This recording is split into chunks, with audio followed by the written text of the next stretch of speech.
works. Hi, I'm Ben. I'm one of two Bens at Tesserant, and we're saying Tesserant because we haven't got Talis slides, so we're just going with these. We got two Bens at Tesserant talking at ChickOn 2022. I'm the one who didn't run the intro to web application hacking on Thursday.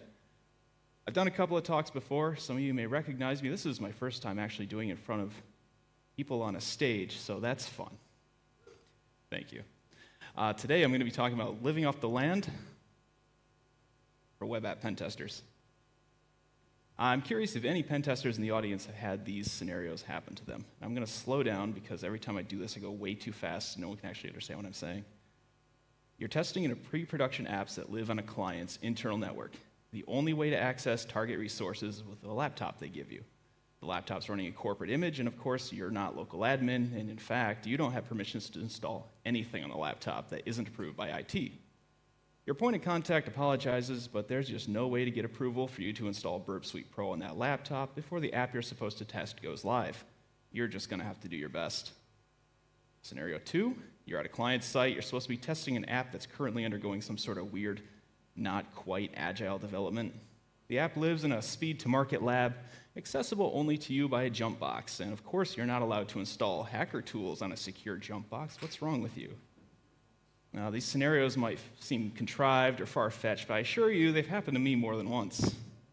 In a perfect world, the solution to these scenarios is to delay the pen test until the client allows you to test their target app with the appropriate tools.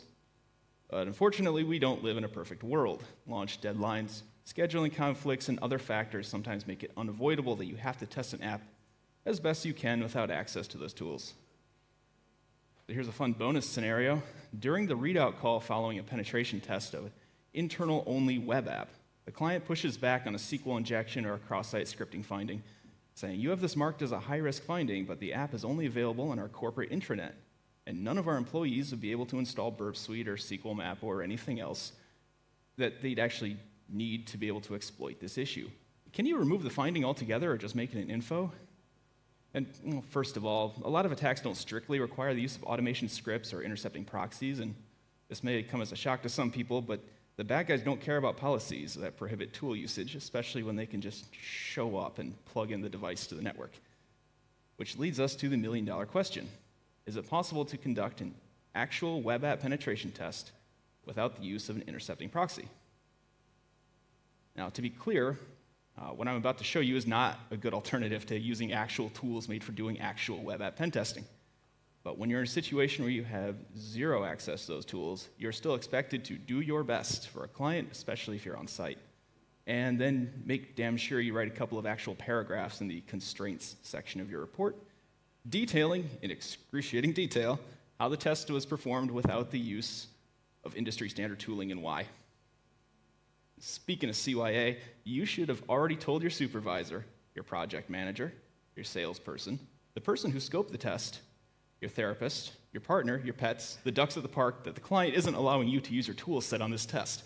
If anyone's surprised by that at the end, it's technically your fault. Now that that's out of the way, how do we actually go about doing a pen test without using an intercepting proxy? Well, it turns out that all major web browsers include built-in developer tools, which can allow users to interact with the web server on a much deeper level than normal. You can inspect the DOM and the HTML source, edit the CSS, debug JavaScript, and more.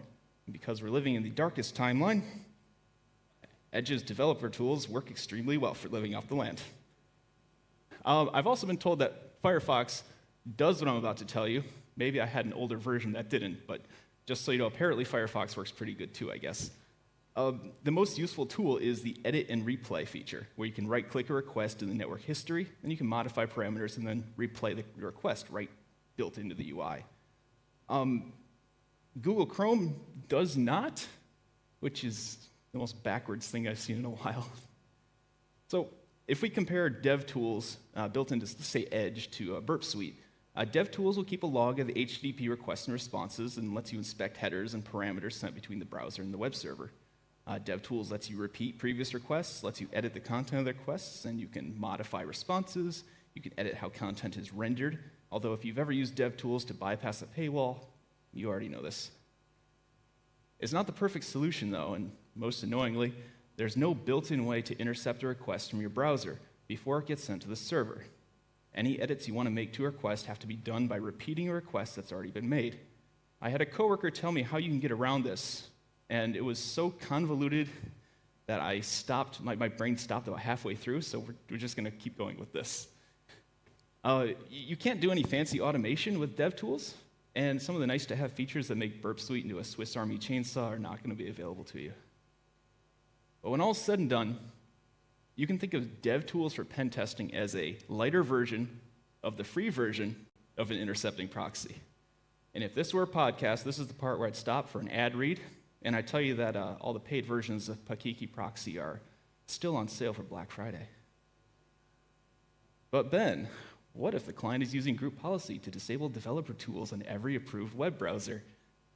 I'm not going to lie, that sucks. Good luck, I guess. Actually, a couple of friends of mine had some good suggestions for this. Postman is a developer tool development tool used for building and testing APIs. If you're testing an API without access to your pen testing tools, try to install Postman. You might need a developer group policy exception or IT approval, but there's a good chance you'll actually get less pushback for that because you're requesting software used by legitimate developers. There's also a good chance the developers themselves have a Postman collection or the target API. They can give it to you, just load it up, and treat Postman like it's Burp Repeater. Worst case, you can ask the developers to export and send you the copy of their automated unit testing, which they should be doing. The testing should contain some security-adjacent tests, and at the very, very least, you can look at request and response and see if there's like misconfigured HTTP headers or something. And if you're lucky, you might get a couple infos and lows, and at least you won't have that zero finding report. Now, assuming you can get dev tools running, I'll tell you right now, you'll be able to detect pretty much all basic web app vulnerabilities.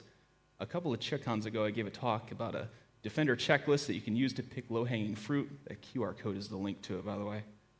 Pretty much everything in that checklist can be found with nothing more than Microsoft Edge and developer tools. And spoiler alert, in this talk, we're going to use dev tools to exploit things that are not on that checklist. Some important tips for pen testing with DevTools. By default, DevTools shows you a different network history log for each request, meaning that if you lose the log of every previous request when you make a new one. So to prevent this, hit that preserve log checkbox, which will let you retain access to your entire log until you close the window. Which brings me to my next tip, never close the window. The search feature in DevTools is very powerful. For example, you can click through the site and then do a search for header names or session token values or anything else you're hoping to find. That search box is hidden by default. To access it, you have to use Command or Control F. When you're finished testing, or when you just need to close DevTools for some reason, it's a good idea to save your history.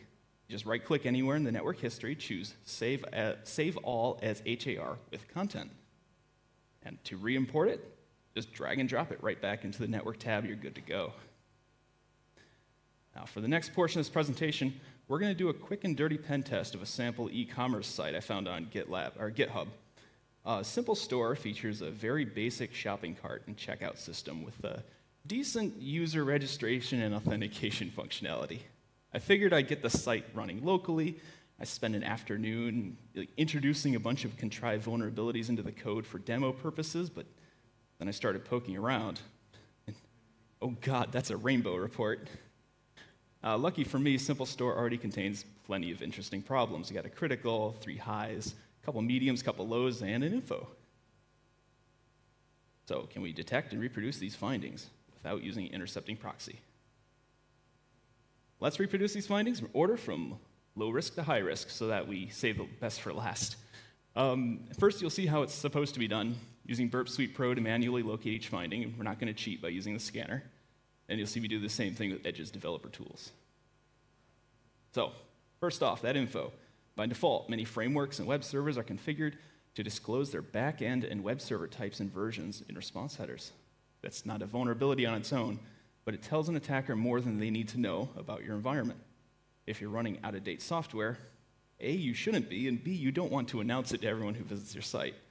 To find this in Burp Suite, you just open a server response in the proxy history and look for a server and or the X-powered by headers.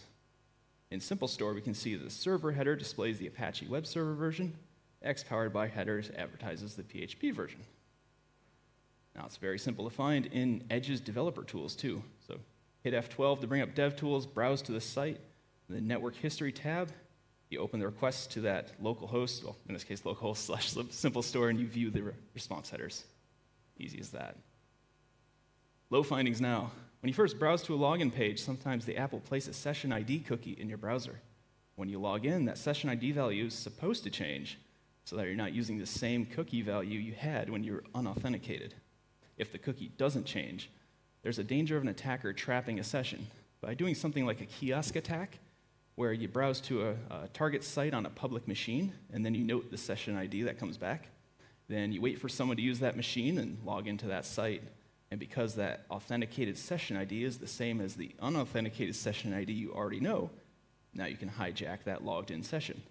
Now, using Burp Suite, we're going to check this by visiting the site, note the session ID we get there, a PHP session ID cookie. Before we log in, then we log in and see if our session cookie gets updated. In this case, no, it does not. Now, in Edge, start up DevTools, visit Simple Store. We get that cookie put on our browser. We'll note that that's there. Log in. We'll look at that post request in DevTools, and it's easy to see that the response does not include the new cookie in the response headers section. So far, so good, huh? So, Simple Store is missing some important HTTP security headers: strict transport security, content security policy, and X-frame options. Strict transport security is a server response header that's sent to your browser when you first access the site. It tells the browser that it should remember that the site is only to be accessed using HTTPS, which makes it harder to get tricked into accessing unencrypted version of the site. Content security policy is another response header. It's intended to prevent cross-site scripting, clickjacking, and other injection attacks. X-frame options is an older response header that prevents clickjacking attacks on browsers that are too old to recognize content security policy. Simple Store does set the cache controls, expires, and pragma headers correctly, which is nice and a little unexpected, honestly. While we're at it, the site's also missing some important security flags on that PHP session ID cookie we saw earlier. The secure flag is supposed to tell the browser not to send cookies over an insecure, non-HTTPS connection, so attackers don't hijack sessions like it's Facebook in 2010. And the HTTP-only cookie tells the browser not to send cookies over a protocol other than HTTP, like, JavaScript. But that prevents easy session hijacking in case of a successful cross-site scripting attack. We want to see both those flags set on a session cookie in order to protect it, and they're not there. These are some common misconfigurations, and they're very easy to detect with Burp Suite. All you have to do is just look in proxy history, and they're either there or they're not. It's a bit hard to show you something that's not there. So here's an example of a good server response configuration. So shout out to the University of Canterbury for doing everything right. You can see that each cookie is set with both secure and HTTP only, and the X-frame options, CSP, and HTTPS headers are all set correctly. So these missing headers and cookie flags are easy to detect in DevTools. Open it up, browse the Simple Store.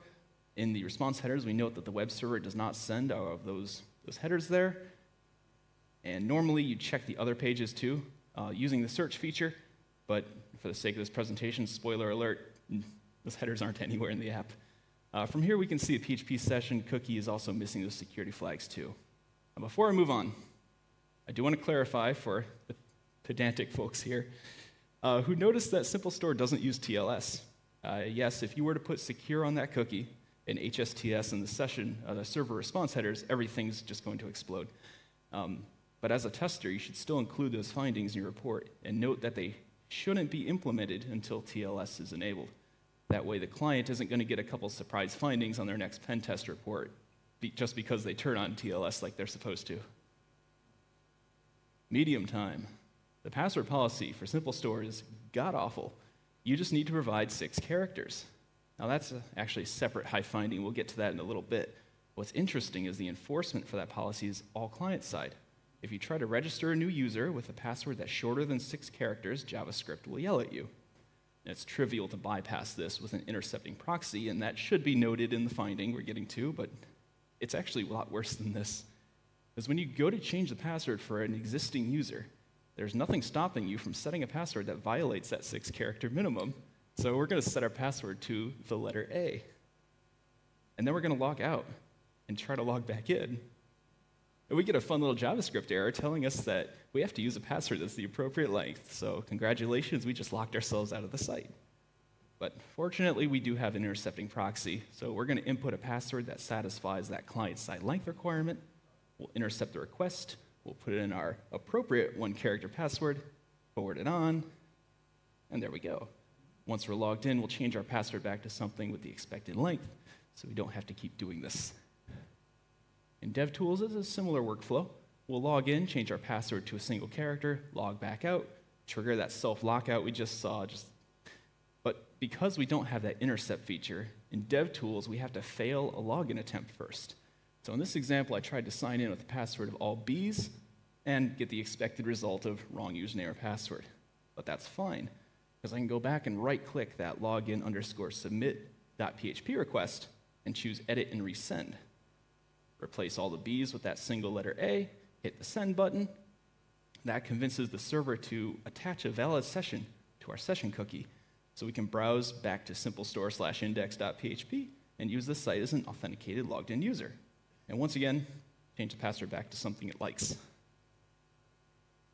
Cross-site scripting occurs when a web app takes user input and then outputs it somewhere else on the site without validating the input or encoding the output. If the site takes a URL parameter, like in this case, and reflects it back to the user unmodified, the attacker could replace that parameter's expected value with some malicious JavaScript code. When that code gets redisplayed on the website, the browser happily executes it, assuming it came from the site. It's called reflected cross-site scripting, and the attacker just needs to send that URL to somebody, and when they click it, the evil JavaScript is executed in the browser, allowing the attacker to do whatever you can use JavaScript to do, which is pretty much everything. It turns out SimpleStore is vulnerable to baby's first XSS attack. When we sign in and add an item to the cart, our proxy history shows us behind the scenes a request for cart_add.php is sent to the server, an ID parameter of 2. So we're going to add something else to the cart and intercept that request. And we're going to replace the 2 with a simple XSS payload consisting of an alert box containing the document.cookie property. We'll forward that on, see what happens. Bingo. The payload's reflected back to us and gets interpreted by the browser as legitimate JavaScript that should be executed. In this case, it creates a pop-up box showing the contents of our own PHP session ID cookie, because that cookie doesn't have HTTP only on it. And believe it or not, we can check for XSS in DevTools. There's a couple extra steps. We'll start off by opening DevTools and sign into the app and add an item to the cart. Then checking the network history, we see a request for cart_add.php with an ID parameter of 2, just like we did in Burp Suite. And we're going to use edit and resend. We're going to change that from 2 to that same XSS attack payload we used last time. When we hit send, the input is reflected back to us in that unencoded in that error message highlighted in green. And we're going to copy that computed URL in the bottom corner, paste it into the browser, and there we go. Reflected XSS gives us a pop-up with our cookie. Write it up. High findings. This is my personal hill to die on. In the year of our Lord, InfoSec Taylor Swift, 2023, there's absolutely no excuse for a live web application not to be using HTTPS and TLS to encrypt traffic. Back in '98, you can complain that it slows down your site, but these days we don't use 56K modems to surf the information superhighway anymore. Even if you're not submitting sensitive information, use TLS anyway. It's super simple to detect, probably the easiest high finding you'll ever get. Just click that little information button in the URL browser. You don't even need to use DevTools or Burp for this one. As mentioned earlier, SimpleStore's only password complexity rules are that the password has to be 6 characters long. But because that's only enforced client side, that's going to push this finding from medium to high, at least in my opinion. I'm sure when that goes to QA, someone might push back, but I'm going to say that's a high finding. We honestly don't need Burp Suite or DevTools to find this either. Just note the app lets us change our password to 6-letter A's, and we can trivially bypass the application's perfunctory length requirement. Don't forget about third-party libraries that are used by a site. Sometimes they're very old and contain public vulnerabilities. All we need to do is check Burp's proxy history for common third-party libraries. We can see SimpleStore uses jQuery and Bootstrap. It's very easy to see jQuery's version is 3.2.1, since it's right there in the file name. But we'll have to look a little closer at Bootstrap to determine its version. So we'll click on the request for /bootstrap.min.js, and there we go. We see that in the response, Bootstrap 3.3.7. So we can Google those version numbers, see if there's public CVEs out there, or if you have a burp extension like retire.js, that'll passively check the libraries and versions as you browse, alert us when it detects something vulnerable, and give you convenient links to the public vulnerabilities. In this case, I'm calling it high finding, just because the sheer number of CVEs in those old libraries, and I'm just going to pretend that these are exploitable, and we'll call it good. Now, to check this without Burp Suite, we're going to check the DevTools network history for common libraries. Like before, see jQuery's version numbers right there in the file name. We'll still have to click that bootstrap.min.js request to see its version. And once again, we just Google these and see what CVEs are associated with them. Last finding, save the best for last, the critical vulnerability. Oh my God, you can read that. I was so worried that the colors would blend in. SQL injection can be a nightmare scenario for web developers and a jackpot for hackers. If an attacker can convince the web server to pass unmodified queries directly to the backend database, they might be able to access and manipulate pretty much everything. And wouldn't you know it, SimpleStore is vulnerable to SQL injection. It turns out our injection point is also the same exact request where we found cross-site scripting earlier in cart_add.php. We look at the code for cart add PHP. We'll see the query that's built in, or the query that gets built when we add something to the cart.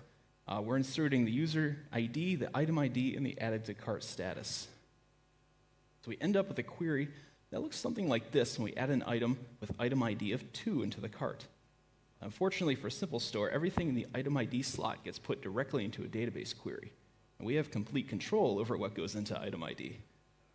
Back in the XSS example, we put a piece of JavaScript in there.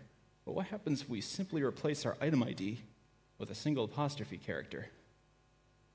When that query gets sent to the database, SQL, or in this case MariaDB, isn't going to understand that our apostrophe was intended to be user input. It just sees an extra unclosed single tick character, and the query is going to break. The resulting error message is going to be our telltale. If this app were securely coded, it'd be using prepared statements, or at the very, very least, sanitizing user inputs so the database won't be interpreting user input as SQL code. And in that case, we wouldn't see a raw SQL syntax error. We'd probably see something like invalid item or something generic like sorry, something went wrong. Now, we can confirm that this input is being interpreted as SQL code by putting a second apostrophe in there, like so. We've closed that single tick now, so instead of a SQL syntax error, we get an error telling us we didn't put an integer in the query like the database was expecting. So let's go try this for ourselves. Using Burp Suite, we start off by adding an item to the cart with intercept on, just like we did with cross-site scripting. And we'll change the value of the ID parameter from 2 to the single tick. Forward it on. Bingo, SQL syntax error. Let's try that again with a pair of ticks, see if we get the integer error, which we do. Write it up. To get a proof of concept for SQL injection vulnerability in DevTools, we'll sign to the app, add an item to the cart just like we did. Then we'll check DevTools network history and see the request for cart_add.php, right-click the request, hit edit and resend, and now we change the value of the ID parameter from 2 to a single tick, hit send. Hooray, SQL syntax error. And if we change it to 2 ticks, we get an error from MariaDB telling us an integer was expected. So congrats, you guys. We found SQL injection without an intercepting proxy. So this is the one that needs applause, though. Now, showing screenshots of the error messages in your report is probably good enough to prove the application is passing user input directly to the database, especially when you're just using DevTools. But just for fun, let's make sure it's really vulnerable. Yeah, there we go. So we fire up SQL map. And we're going to, first add an item to the cart in DevTools, and we're actually going to copy that vulnerable URL. I skipped ahead a little too far. There, now we'll fire up SQL map, and we're going to put the URL in there, and we're going to ask it to enumerate all tables. You can't read it, but I promise when we start getting tables, you'll see it. So we're going to use the cookie. We're going to skip other payloads. We don't want to include other tests. And we please wait. And please wait. Please wait. Come on. skip the other parameters, and there's all the tables. Exploitable SQL injection confirmed. Anyway, that's all I got. Thanks for coming out and staying for the pool party, everyone. If you have any questions, I think we've got about 4.5 more minutes. So if anyone has questions, comments, or smart remarks, you can yell them to me or just come find me. I think we got an hour before fun stuff starts.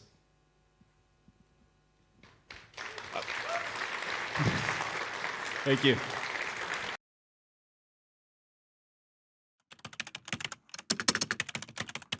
Busted.